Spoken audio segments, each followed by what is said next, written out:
noite! Boa noite. Meu nome é Rafaela. Eu sou o Daniel. E mais uma vez a gente está aqui para apresentar a live do Link. Sejam muito bem-vindos. Hoje a gente está aqui com outros dois convidados muito especiais e a gente vai falar um pouquinho sobre como que é viver em uma cultura totalmente diferente, em um país diferente e como que é ser seu eu lá fora. E para a gente não alongar muito, só queria que você, se ainda não nos segue lá nas redes sociais, principalmente no Instagram, nós estaremos postando as informações sobre o Link, que é justamente como a gente falou na outra live, o Link é essa integração, a ideia de integrar jovens de diferentes partes do mundo, não só brasileiros, mas que a gente possa conseguir conhecer também realidades de outros jovens, sejam cristãos, que estão em outras partes, para a gente poder trocar mesmo, ter essa integração. Então, se você ainda não está lá no Instagram da Mission Josué, segue lá e fica atento às informações do link. Agora, sem mais delongas, vamos apresentar os nossos convidados. Boa noite, pessoal. Quer dizer, para vocês, acho que não é boa noite aí, não. Boa noite. Boa noite, boa noite. Aqui, tecnicamente, é de noite, mas a gente tá sol, então não sei. Eu não sei. Aqui tá de dia, então. Show. Então vamos começar um pouquinho aqui. Jonathan, fala um pouquinho de você, fala onde que você está, um pouquinho da sua vida, como que você chegou aí, né? Conta um pouquinho da sua história pra gente. Com prazer, com prazer. Primeiramente, como você já falou, meu nome é Jonathan. Não sou o Jonathan da nova geração, mas sou o Jonathan mesmo assim. Eu moro aqui na França, na região da Alsácia, perto ali da fronteira com a Alemanha, aquela coisa toda. Uhum. E eu vim parar aqui da maneira mais inesperada possível. Vou contar um pouco mais depois, mas eu faço parte de uma igreja aqui, a igreja do pastor Tarcísio, a Église Vie Extraordinaire. Pastor Tarcísio aí do Brasil mesmo, brasileiro, muita gente boa. E eu trabalho aqui com a igreja, tudo, com os jovens, aquela coisa toda. E sou universitário aqui também, estudo história. Que legal. E sou eu, basicamente. Bacana. Legal. E você, Alessa, fala pra gente aí onde você tá, sobre você também, um pouquinho mais. Então, como você já disse, meu nome é Alessa, eu tenho 20 anos e eu moro aqui no Canadá, mais precisamente na província de Quebec. E eu tô aqui, já fez um ano, na verdade, dia 24 agora fez um ano. Eu vim acompanhar minha família, meu padrasto veio como trabalhador.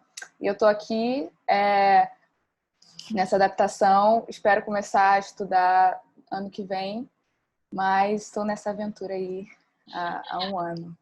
Legal. Então, basicamente, dois falantes do francês aqui, né? Que É francês, né? Ui! isso aí.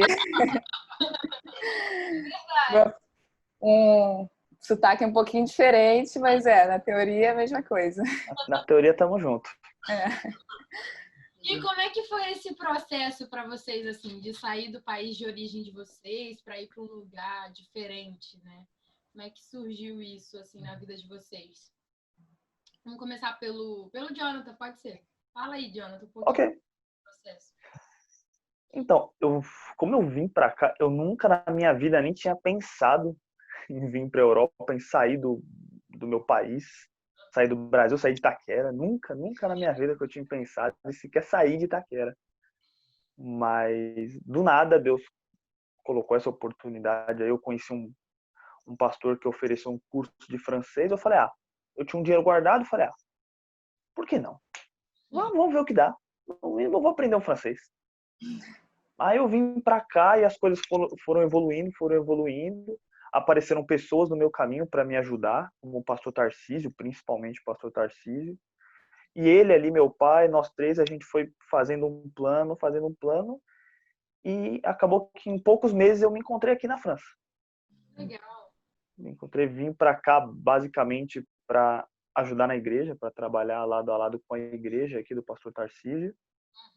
E também trabalhar como sendo entre aspas, um embaixador ali da minha igreja aqui, que nós temos alguns trabalhos aqui, tanto aqui na França, quanto principalmente na Suíça. Então eu vim para cá basicamente para isso e para ingressar na universidade, que é algo que eu fiz agora esse ano, 2019. Bacana, parabéns. Obrigado. E você, Alessa, fala um pouquinho. Você falou que você foi com a sua família para ir, então foi um pouquinho mais turbulento, né? Como foi essa saída do Brasil, meio repentina, talvez? Foi bem, assim, como eu disse, uma aventura mesmo. Como acho que a maioria das pessoas é bem do nada, assim. A gente não estava buscando, a gente nunca pensou nessa possibilidade, mas Deus faz as coisas assim, a nossa visão, né, bem aleatórias e diferentes, mas Deus está sempre no controle. Então foi bem assim. Eu lembro que foi na volta de eu fui na Missão Josué em janeiro de 2018 e eu voltei. Assim que eu voltei, eles foram me buscar no aeroporto e a gente conversando, eles então, oi, que saudade, e tem a possibilidade de a gente morar no Canadá. Então eu tava tipo, como assim? Foi bem assim, bem intenso. Mas o processo foi longo, assim, até a aprovação de todos os vistos e tal, de todas as documentações. Foi um processo difícil também, me desapegar de tudo que eu tinha no Brasil. Eu fazia a universidade dos meus sonhos, eu estava caminhando tecnicamente de acordo com o que eu imaginava ser o sonho de Deus, mas Deus meio que deu uma girada total assim na minha vida, e também trabalhou isso no meu coração. Não foi uma decisão fácil, mas eu tinha confiança de que Ele estava cuidando de tudo, de que era uma porta que Ele estava abrindo, era um sonho dele. Então Deus foi trabalhando na gente como indivíduo e na gente como família também. Mas então a gente veio no julho do ano passado, e a adaptação, tudo bem complicado, mas também intenso, mas confiando acima de tudo que Deus estava. Mas foi mais ou menos assim que Deus abriu essa oportunidade, que Deus trouxe a gente para cá. Legal, que bacana. Não, e o Canadá é um lugar maravilhoso. O Canadá e França, não vamos negar. Os dois lugares fantásticos. Um friozinho um pouquinho em cada um. Não sei. Um friozinho, não. Um friozão. Menos 20 é bizarro. Os menos 20, menos 30? Eu sei que. Menos 20, menos 30. Gente. Deus do céu. Não, o Canadá, eu sei que é outro nível. Eu cheguei a ir pro Canadá lá por 6 meses, mas eu morei em Vancouver. Meu pior ali, acho que foram menos 10, menos 15. Rapaz. Mas já dá pra. Depois dos menos 10, a partir dos menos 10, você já tá inerte. Já. Depois de menos 10, é só dor, não muda. É isso aí. Exatamente. Tristeza. É só tristeza. Você acorda, tá menos 20. Assim, tá um sol lindo e menos 30 lá fora. Meu Deus do céu. É bizarro. Deus do céu. Assim, eu cheguei a morar no máximo uns 2 meses, assim. Então, o mais frio que eu peguei, assim, foi, tipo, menos 5, mais menos 10 eu nunca cheguei. Que já é frio. Que já é frio. Menos 5. Que já é frio. Exatamente. A realidade é, abaixo de 20 já começa a estar frio. Essa é a realidade. Já começa a estar frio. Verdade. Para o brasileiro, menos 15 graus ali, a gente já está colocando já. Fazendo por volta de 17 graus no Rio de Janeiro, acabou. Casaco, todo mundo. Touca. Nossa, terrível. Não, exatamente. Quando eu cheguei aqui, eu cheguei no verão, então foi tendo essa adaptação até chegar ao inverno. E, sei lá, chegava aos 10 graus e eu, gente, estou morrendo de frio. E eles, bobinha, você não viu nada. É isso, mano. Maravilhoso, ventinho gostoso. Você fala, tá fresquinho, parece que tá inverno, cara. Brasileiro. É só uma preparação. Exato. Mas eu achei muito bacana essa experiência de vocês, né, desse processo de adaptação. A gente viu que cada um ali teve um processo para ir para os países que vocês estão hoje. Mas uma coisa que eu queria saber, assim, teve alguma coisa quando vocês chegaram que impactou muito vocês da cultura? Algum, assim, conflito de culturas, né? Que a gente aqui do Brasil, a gente da América Latina, de uma forma geral, é bem diferente desses outros países. Mas eu queria saber de vocês, como é que foi? Teve alguma coisa que impactou vocês, assim, na cultura local? Fala aí, Alessa, começa você dessa vez, falando. Tá. Com certeza absoluta teve. Aqui, precisamente, na província de Quebec, eles agem como se fosse um outro país dentro de um país, né? É muito diferente, não só a língua, mas cultura, historicamente. Então, E aqui a história tem um peso muito grande. Na década de 60, assim, foi quando mais ou menos eles separaram do domínio da Igreja Católica. E o domínio da Igreja Católica aqui foi muito pesado ao ponto aí o padre chegava na sua casa e decidia quantos filhos você tinha, quanto dinheiro você ia dar para a igreja, decidia o que você fazia da sua vida, o que você não fazia. Então, eles têm esse peso, esse ódio à igreja muito grande, a ponto dos palavrões aqui serem palavras sacras, palavras sagradas. Então, um palavrão muito, muito grande é uma palavra que faz referência ao tabernáculo, por exemplo. Filho de Cristo aqui é muito palavrão. Caramba! Então, cálice, são palavras sagradas, assim, vamos dizer. E esses são os palavrões aqui.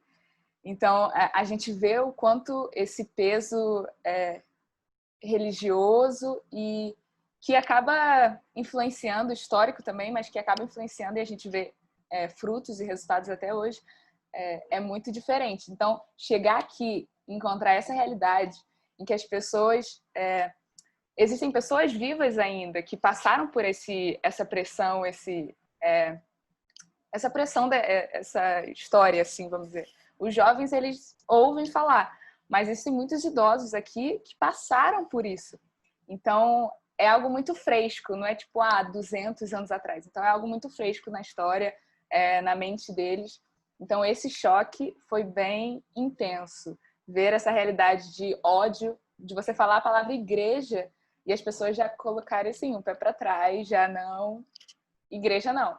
Não quer saber se é igreja evangélica, se é igreja protestante, se é igreja... A palavra igreja aqui tem um peso muito grande, ruim, vamos dizer. Então, é uma realidade bem diferente para a gente no Brasil, que todo mundo é filho de crente, todo mundo conhece um crente. Então, foi na verdade, foi o maior choque, assim, de cultura, de realidade, para mim, foi esse. Entendi. Que loucura. Bem diferente.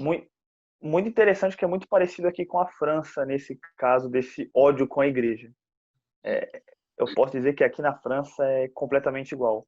Completamente igual. Aqui você fala a palavra igreja, o francês já coloca um pé para trás também. Sim. Já na cabeça dele, toda igreja é igual a igreja católica. A igreja que vai, se você fizer alguma coisa errada, vai te julgar e, se pudesse, iria te jogar numa fogueira. Essa é a visão de qualquer igreja que eles têm aqui, uma visão autoritária. Muito por conta da Revolução Francesa, aquela coisa toda, mas... Sim. Interessante saber que lugares tão longe ainda são bem parecidos quanto a isso. Verdade. Loucura. E é engraçado mesmo você ter falado isso, Alessa, porque eu, quando morei em Vancouver, não sei se vocês sabem, mas Vancouver é uma das cidades que mais recebe imigrante no mundo. Eu cheguei a ver alguns dados que a cidade de Vancouver, o centrão lá, cerca de 50% da população não é canadense. Eu mesmo demorei bastante tempo para conhecer pessoas realmente canadenses, nasceram no Canadá. E lá, muitas pessoas, pelo menos as que já estavam lá há um tempo, só que realmente eram bem fechadas para essa questão da igreja e tudo mais. Mas como tinha muito latino, muito asiático, o pessoal conseguia se abrir um pouco mais, mas ainda assim era bem diferente do que a gente vê aqui no Brasil, pelo menos, né? Que o pessoal, toda esquina você vê uma igreja diferente, todo mundo sai com uma Bíblia às vezes debaixo do braço, você sai domingo na hora do almoço, de noite você tá vendo crente indo pra igreja voltando. Isso é uma coisa bem, bem incrível lá, né? Acho que eu cheguei a ver uma meia dúzia de igrejas no máximo. E olha que rodando a cidade a rodo lá. Eu via Aqui é a mesma coisa. Aqui tem muitas poucas igrejas assim. E uma igreja grande aqui é uma igreja pequena aí no Brasil. É uma igreja assim enorme, sei lá, tem 200 membros. É uma igreja relativamente normal aí no Brasil. Pelo menos nossa realidade do Rio de Janeiro e tal. Sim. Mas então esse choque assim é bem interessante. Verdade. Essa experiência, né, ruim deles marcou muito, né? Essa aqui da relação. E engraçado que o Jonathan falou, eu nunca tive a oportunidade de estar no Canadá por tanto tempo, mas realmente quando eu estive na França, quando eu falei com alguns jovens e tal, existia esse peso deles mesmo de falar, que são cristãos e tal. Eu fiz estágio em uma das escolas também, numa escola francesa, e o simples fato de eu virar e falar assim, que eles perguntaram por que eu estava ali. E aí eu falei, porque minha irmã e o marido são pastores e tal, de uma igreja. E eles perguntaram, mas pastores de qual igreja? Eu falei assim, de uma igreja evangélica e tal. E para eles, o simples fato de eu estar falando, um dos professores chegou para mim e falou assim, nossa, que coragem a sua de falar que você é cristã, sabe? Que realmente para eles é algo assim, nossa, tipo, né? Você tem coragem de assumir isso, já que é uma coisa não tão bem vista pela sociedade. Mas muito É uma realidade muito distante, assim, para eles. É. E a gente sai do Brasil numa realidade cristã, assim. Todo como vocês disseram, tipo, todo mundo conhece um crente, todo mundo já foi da igreja, eu sou desviada, não sei. Então, tem tudo isso, sabe? Então, você sai dessa realidade quase o oposto. Sim. É muito chocante, assim, é muito chocante. Para eles não... É isso, a igreja é tudo para eles, não tem divisão, então a palavra igreja, você falar... Às vezes eu vejo aqui os próprios cristãos, eles têm esse receio de evitar invadir um espaço, evitar fazer algumas coisas por medo de tocar numa ferida, sabe? Então, o próprio cristão, às vezes, ele se torna passivo aqui por medo desse peso histórico, desse peso que tem nas pessoas. Então, isso também é uma coisa que eu observei aqui. Entendi. Então, e já que a gente está falando sobre esse assunto, acho que é bem pertinente, e eu vi que cada um de vocês falou que também Deus esteve presente em todo o processo da vida de vocês, justamente para chegar aí. Como foi, já que a gente está falando de países que têm uma certa resistência em relação ao cristianismo, em relação à fé, como que foi para vocês, jovens que são cristãos, manter a fé de vocês num país que é assim, que tem tanta resistência e tal? Né? Queria saber um pouquinho como foi. Jonathan, fala aí pra gente como é que foi isso para você. Claro. Então, para mim é muito porque eu, entre aspas, me converti aqui na França. Tá. Da primeira vez que eu vim.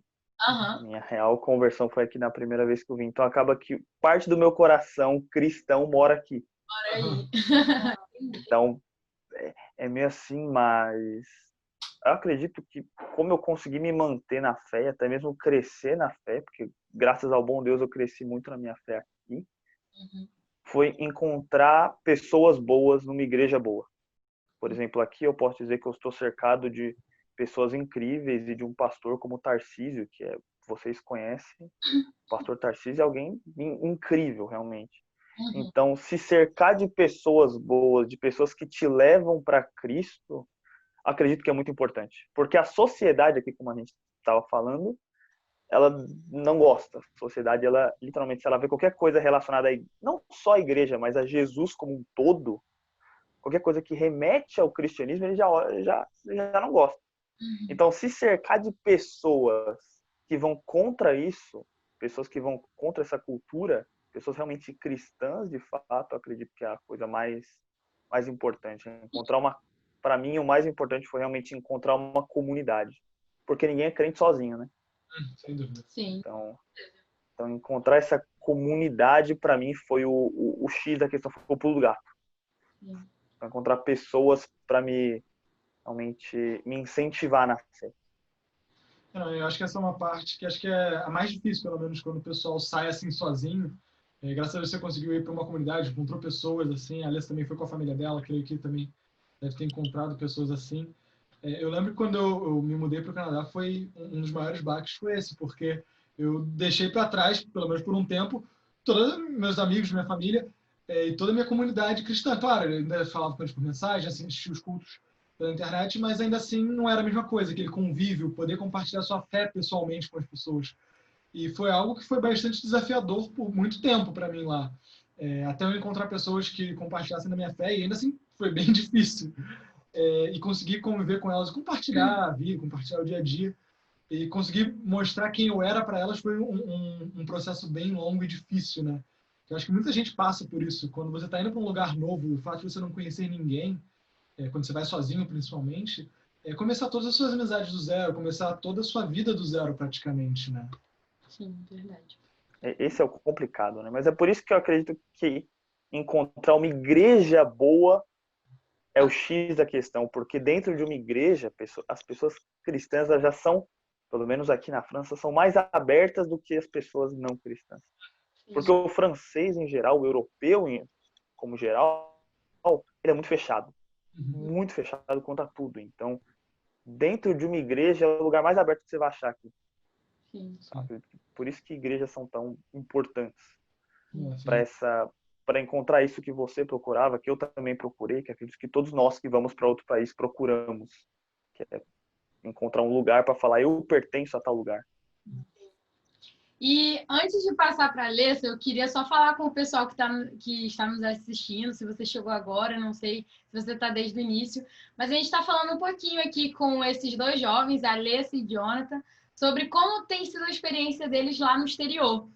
Como eles falaram no início, a Alessa está lá no Canadá e o Jonathan está lá na França. Então, sejam muito bem-vindos, acompanhem aqui com a gente, essa é a live do Link, para que a gente tenha essa oportunidade de compartilhar um com o outro as experiências de diferentes jovens em diferentes partes do mundo. Então vai, Alessia, conta aí um pouquinho pra gente como que foi a sua experiência aí. Então, a minha experiência é um pouco mais parecida com a sua, Daniel. Você chega num lugar e você tá meio sozinha. Eu era bem ativa na minha igreja lá no Brasil, então foi esse baque do tipo, cadê? eu tive, assim, eu vivi um pouco. E foi um aprendizado, assim, com Deus, de até você entende mais a sua dependência, assim, de Deus, a sua busca do tipo, se você não buscar, ninguém vai buscar por você. Você não tem o seu meio de amigos ali para, cara, vamos junto, vamos lá, vamos buscar. Você não tem a sua igreja que, querendo ou não, te impulsiona, sabe? Para ir juntos, vamos a um lugar em Deus juntos. Então, essa adaptação, para mim, foi um processo de aprendizado. E até foi muito bom para o meu relacionamento com Deus também, de me encontrar em Deus, de conhecer mais, de buscar mais, até para crescer na fé mesmo, de uma forma mais madura. E então, no início, assim, nos primeiros meses, foi mais essa adaptação do tipo, Deus, eu estou aqui, eu não tenho meus amigos, eu não tenho todo mundo, mas eu estou aqui. E também com a minha família, sem dúvida, também foi algo ímpar, assim, na minha vida. Todos nós somos cristãos, então, mesmo mesmo a gente não estando numa igreja física, a gente até estava, mas mesmo não sendo a nossa igreja, vamos dizer assim, nossa comunidade ali que a gente já estava, nós estávamos juntos. Então, essa é a família, né? Uhum. Essa é a igreja. A igreja é uma família, então. Sim. Então, esses primeiros meses foram assim. E tem uns 4 meses que Deus tem me conectado com pessoas aqui. Porque a gente estava numa igreja, mas em uma outra cidade, a gente teve que se mudar. Então, quando a gente se mudou, a gente teve que parar de frequentar outra igreja que era um pouco longe. Então, aqui veio o inverno e veio quarentena, então a gente não conseguiu ainda encontrar uma comunidade saudável. Como o Jonathan disse, uma igreja saudável, que isso faz diferença também. Então, mas ao mesmo tempo, Deus começou a me conectar com muitas pessoas, nos conectar com muitas pessoas. Eu comecei a ir a alguns evangelismos, e através desses evangelismos, conhecer pessoas de outras cidades e mesmo daqui da minha própria cidade, que fazem parte de diversas igrejas, mas que estão no mesmo propósito ali. Então, de uns 4 meses para cá, Deus tem, de forma aleatória, assim, mas do jeito mais criativo, a lá Deus, me conectado com pessoas e tem sido, assim, basicamente essa rotina de conectar com pessoas. Então, assim, dessa forma eu tenho mantido e crescido e caminhado em fé aqui. Legal. Bacana. Uma coisa que vocês dois falaram, que eu acho que é muito válido, que é uma coisa que eu vi falando, o Rafael pode até confirmar, é que, na minha opinião, acho que é muito difícil, até não dá, ser um cristão sem uma comunidade. Não necessariamente um corpo físico de igreja, um prédio, uma questão assim, mas sem outros cristãos ao seu lado para caminhar com você, né? Eu até brinco falando que quando eu olho para o Pai Nosso está todo no plural, não é o meu pecado, não é o meu pão, é o nosso pecado, é o nosso pão. Então, para mim, o cristianismo precisa dessa comunidade, precisa desse relacionamento. Por isso que muitas vezes é muito difícil quando uma pessoa vai sozinha para um lugar desse, ela demora tanto tempo, às vezes, para conseguir se encontrar, conseguir viver a sua fé na plenitude dela quando ela está sozinha, até que ela encontre uma comunidade, ela encontre pessoas com as quais ela pode compartilhar a vida, compartilhar experiências. E aí acho que sim, o cristianismo se dá de verdade, né? Mas Exato. era isso que vocês falaram. É muito legal mesmo essa. Nossa, eu estou sendo muito dedicada aqui nesse nosso bate-papo. É muito legal a gente ter acesso não só às nossas experiências, mas também de outras pessoas, né, que são jovens como a gente aqui. Né? E a gente, muitas das vezes, por essa distância, a gente não tem tanto contato. Mas, continuando o nosso bate-papo aqui, como é que eu poderia dizer? Eu vi que os dois, né, têm essa questão da fé, conseguiram, de uma certa forma, conseguiram manter isso, e isso faz parte de quem vocês são. Né? Então, agora eu queria perguntar para vocês, de que forma vocês acreditam que é possível manter o próprio eu de vocês, sabe? A personalidade de vocês numa cultura que é muito diferente. Porque às vezes nós somos tão pressionados pela questão da aceitação, da questão, não, eu vou moderar aqui, não vou falar isso e tal. A própria Alessa comentou isso também, né, que os cristãos lá tendem a esse cuidado e tal, de não falar. Então, como é que é isso para vocês? Assim, como tem sido isso, manter o próprio eu de vocês, sabe? Não perder a autenticidade de quem vocês são por estar numa cultura diferente. Pode começar. Então, eu deixo primeiro as damas começarem, né? Eu começo, então. Então, eu acredito muito, é algo bem, bem interessante se pensar, porque é algo que todo mundo que vai para algum lugar vive. Acho que é uma experiência assim, coletiva nesse sentido, universal. Uhum. E, particularmente, eu acredito que seja encontrar a sua identidade em Deus e entender o propósito de Deus ter te levado para um lugar específico. Então, eu digo na minha experiência, né? Eu preciso entender por que Deus me trouxe aqui. Porque se eu não entender por que Deus me trouxe aqui, eu vou achar que é só para ser mais uma. Talvez seja para eu me tornar uma quebecois, uma canadense, seja o que for. Mas quando eu entendo que, não, Deus tirou uma brasileira de São João de Meriti para o Canadá, tem um propósito específico. Não era para eu me tornar mais uma canadense, vamos dizer assim, ou mais um aqui, mas é porque existe algo, existe uma intenção. Deus é intencional em tudo que faz, então existe um propósito, existe uma intenção. Então eu acho que buscar e não perder de vista esse propósito, porque é muito fácil perder de vista, é muito fácil você, como você disse, Rafa, de se perder mesmo, de querer me adaptar, de querer eu quero participar. A gente tem esse anseio, né? A gente como ser humano, eu acho que o Daniel falou de pertencimento. Então, a gente pode acabar perdendo de vista, mas eu acho que a arma contra isso é estar sempre buscando, tipo, Deus, eu sei que existe um propósito e eu quero encontrar esse propósito, não quero perdê-lo de vista.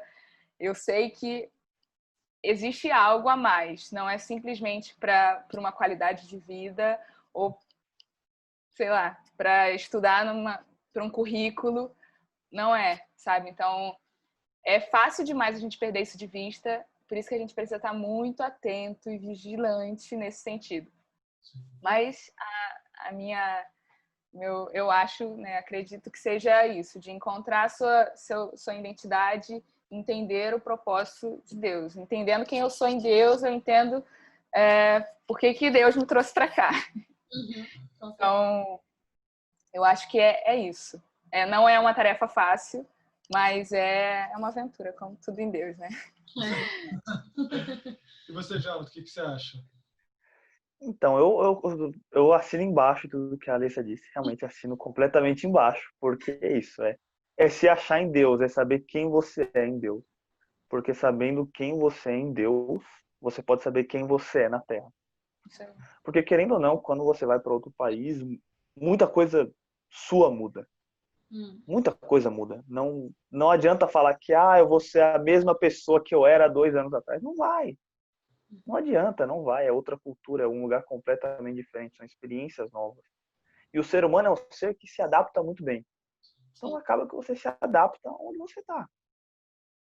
Obviamente, mas você tem que saber quem você é em Deus. É como aprender um idioma. Quando a gente aprende um idioma, a gente aprende outro idioma. A gente fala um outro idioma. Mas a gente mantém o sotaque. Sim. A gente mantém o sotaque, porque o sotaque é, entre aspas, nesse pequeno exemplo, é quem a gente é. Então, mesmo que a gente fale outro idioma, mesmo que a gente se adapte, a gente mantém quem a gente é em Deus, que é o sotaque. Então, acredito que o segredo é manter o sotaque do eu mesmo. Sabe? Seja, não sei, seja, por exemplo, no âmbito espiritual, quem você é, o que você acredita. Seja no âmbito relacionamental, não sei nem se essa palavra existe. Aí, por exemplo, em falar de um jeito, em falar de certas coisas, ou em todos os âmbitos, é manter esse sotaque, se adaptando, obviamente, mas manter quem você é, realmente saber quem você é em Deus. E uma coisa que me ajudou muito quando eu cheguei aqui foi falar, o que me diferencia das pessoas? Tá, isso, beleza. Isso aqui faz parte de mim ou faz parte do ambiente? O que fazia parte de mim, eu falei, não, isso aqui sou eu. Então, no âmbito social, isso aqui eu devo guardar. Não posso mudar, independente da situação. Agora, o resto muda, não adianta. Isso no âmbito natural. E no âmbito espiritual, é realmente, como ela disse, se achar em Deus. É uma busca diária de oração e leitura da Bíblia para realmente saber quem você é e por que, como ela disse, por que você está onde você está. Porque onde nós estamos define quem nós somos. Então é muito, muito importante saber essas duas coisas. Sim, sem dúvida. É muito bacana o que vocês falaram sobre essa questão de encontrar o eu, porque eu acho que é uma coisa que acaba atraindo até as pessoas muitas vezes para a igreja. Porque eu lembro que quando eu participava de uma outra igreja, a qual eu congregava, eu via muita gente entrando e saindo, porque elas entravam na igreja querendo se encontrar, querendo achar quem elas... Esse é o resultado principal. Gente, o Google aqui ouviu alguma coisa, está espiando a gente. Eu via muita gente entrando na igreja querendo puramente as respostas, saber quem elas eram, saber quem o eu delas era e o que elas eram. E muitas vezes acontecia alguma coisa na vida delas, ou elas se decepcionavam com alguma coisa, ou com pessoas dentro da igreja até, e aí elas acabavam saindo, e às vezes dando uma guinada de 180 graus na vida delas, indo para um caminho totalmente diferente, porque elas acreditavam que se alguma coisa aconteceu de errado ali, aquilo necessariamente estava todo errado, e aquilo não era o caminho para encontrar o eu dela. Então deveria ser o contrário. Então eu acho que todo mundo está sempre nessa busca do eu, mas às vezes as pessoas não sabem por onde começar, elas nem sabem como procurar. Por isso que eu acho que, como vocês falaram, achar uma igreja saudável, um lugar onde vão te ensinar a como lidar com pessoas, entender que as pessoas são falhas, entender que as pessoas vão errar com você, irmãos da igreja, irmãos cristãos, mas Deus não vai errar com você, Deus não vai falhar com você, e você conseguir diferenciar o que é o humano e o que é o divino, conseguir amar o seu próximo e também entender que você vai errar com ele e saber perdoar e ser perdoado. Acho que são coisas que ajudam muito a gente nesse processo da gente conseguir se encontrar e conseguir viver bem com a gente, né? Uma coisa que, uma vírgula aqui que eu gosto de, uma coisa que eu tenho gostado de estudar bastante é uma questão do estoicismo, que é uma filosofia antiga, agora não lembro se grego ou romana, que fala sobre essa ideia de você conseguir entender você se conhecer bem ao ponto de você saber no que você é bom, no que você é ruim, e você se contentar com isso. Não na ideia de você estagnar, mas de você ser feliz e não viver em crise com essa ideia. Acho que a mesma questão se aplica quando a gente olha para a vida de hoje em dia, com a vida cristã, da gente também não viver nessa ansiedade de querer saber sempre controlar o nosso futuro, controlar o que vai acontecer, mas poder se contentar e saber que está nas mãos de Deus, né? Exatamente. E uma coisa que eu acho muito bacana quando a gente compartilha com vocês é perceber todo esse processo que vocês tiveram que viver, esse processo de adaptação, esse processo de conhecer uma cultura diferente da de vocês, um processo também de se conhecer para não permitir, porque é aquilo, né? Quando a gente vai para uma outra cultura, a gente não tem como, a gente amplia muito a nossa visão. Né? A gente conhece coisas que talvez para a nossa cultura não são aceitáveis, para deles são e tal. E às vezes isso pode fazer uma confusão muito grande na nossa cabeça. Mas a gente passa justamente por esse processo que vocês falaram, se conhecer, saber o que vem da cultura, o que é legal, o que não é. Isso são processos muito bacanas que acrescentam muito na nossa vida e nos fazem perceber as outras pessoas também, nos fazem amar as outras pessoas como elas são também, mas também principalmente nos amar. Né? E saber como que nós somos, aquilo que Deus quer pra gente, qual é o propósito dele para nossa vida. Então, eu acho que dessa conversa aqui com vocês, eu tiro muito isso, desse processo de se conhecer, de conhecer a Deus, de buscar a Ele constantemente, para realmente, e ter pessoas que agreguem na sua vida, né? Então, a gente já está assim, caminhando para o final. Tá muito legal esse bate-papo com vocês. E por mim, eu ficava aqui, ó, horas e horas conversando. Mas eu queria perguntar a vocês, assim, para a gente finalizar, um conselho que vocês dariam para um jovem que está saindo do seu país ou que já está em um outro país, podendo viver essas mesmas experiências que vocês estão vivendo. Que conselhos você daria para esse jovem? Entendeu? Que está saindo do seu país de origem, indo para uma cultura completamente diferente. Pode começar, Jana. Ok. Então, acho que o maior conselho que eu daria é Deus. Simplesmente Deus. Porque não existe nada, não existe nenhuma questão que nós podemos fazer, porque, querendo ou não, quando a gente chega em outro país, o que mais tem na cabeça é questão, né? O que eu vou fazer? O que eu vou fazer com isso? O que eu vou fazer aquilo? Como eu faço isso? Muitos porquês, muitos quandos, mas todas essas respostas estão em Deus. Literalmente todas. Com certeza. Todas essas respostas estão em Deus. Então acredito que o maior conselho que eu daria é mergulhar em Deus. Mergulhar em Deus. Seja na palavra, seja na oração, mas realmente eu acredito que Deus é o melhor conselho. Claro. Talvez seja muito generalista. Talvez. Mas é realmente o que eu pessoalmente tenho vivido muito. O que mais me ajudou foi realmente mergulhar em Deus. Porque muitas vezes a gente não vai ter respostas e as pessoas não vão ter respostas. Não vai. Simplesmente não vai. Mas Deus vai. Mesmo se a resposta não vier, Ele dá a paz. Ele dá alguma coisa. Deus sempre sabe o que fazer. E a gente não sabe. E uma coisa legal que você está falando de confiar em Deus, né? Você falou que pode parecer muito generalista, mas eu acho que todos nós que temos essa intimidade com Deus e tal, a gente vai aprendendo meio que assim, que às vezes ele não dá todos os passos, ele dá passo a passo. Na maioria das vezes, ele não dá. Se ele dá o segundo passo, já é lucro. Se ele dá o segundo passo, eu já pulo de alegria. E o mais legal é que a gente tira aquela coisa, né, do querer controlar tudo e a gente aprende a depender, né? E aí que entra aquela questão da gente não andar ansioso, porque é justamente naquela hora que você tem que parar e falar assim, não, vou confiar, somente confiar e vou fazer a minha parte, vou continuar crendo e tal. E aí os próximos passos vão surgindo. Como vocês falaram, coisas aleatórias, a criatividade de Deus é exatamente isso que eu vejo. Mas e aí, você, Alessa? Não tem uma resposta, não tem nada melhor do que essa resposta, né? Tipo, buscar em Deus. E é algo muito... Não é geral, mas é porque é a maior resposta que tem.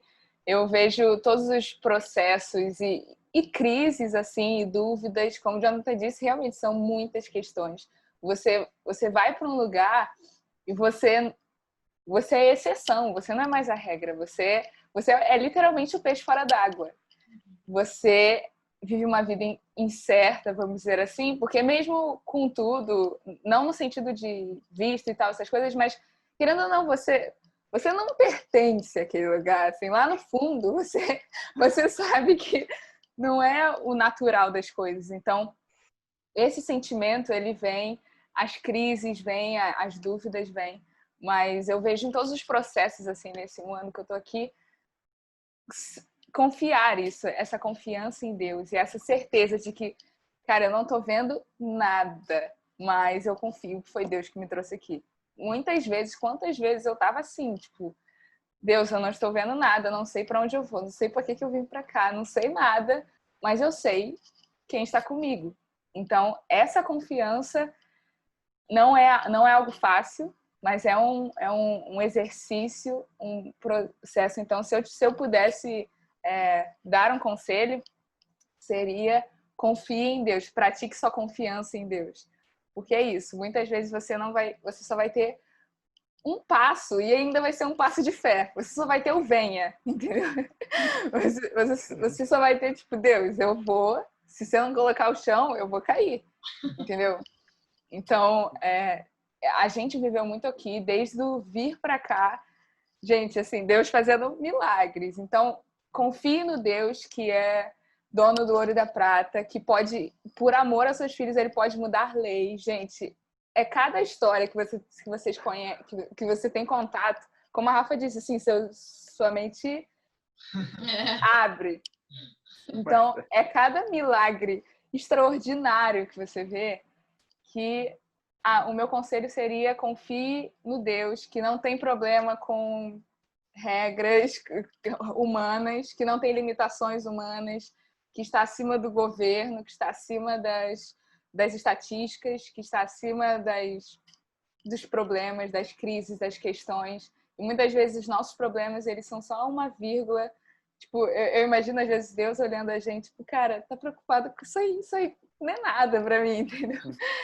Então, pratique a confiança em Deus. Saiba que não é fácil, mas é confiar em Deus 100%. Não é uma vida fácil. É assim, você, a partir do momento que você sai, é viver perigosamente, entendeu? Então, esse seria o meu conselho também, que é quase a mesma coisa, né?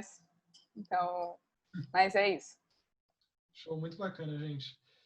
E o que vocês falaram realmente, aquela história de Deus ser um tapeceiro e a gente só tá vendo o tapete por trás. Pode parecer um emaranhado que a gente não vai ver onde que vai dar esse fim, mas Deus sabe muito bem o que ele está fazendo, ele está escrevendo uma história maravilhosa para nós. Queria agradecer a Alessa, o Jonathan, por terem estado aqui. Muito obrigado mesmo, foi maravilhosa essa conversa. Um prazer, grande prazer. Obrigado a vocês também que estão acompanhando a gente aqui durante essa live. Foi muito bom ter vocês. Esperamos ver vocês numa próxima. Acompanhe o nosso Instagram lá, na @missionojosué, para saber mais sobre quando vão ter próximas lives do Link e toda a nossa programação. Gente, um beijão. Até uma próxima. Gente, obrigada, hein? Tchau, gente.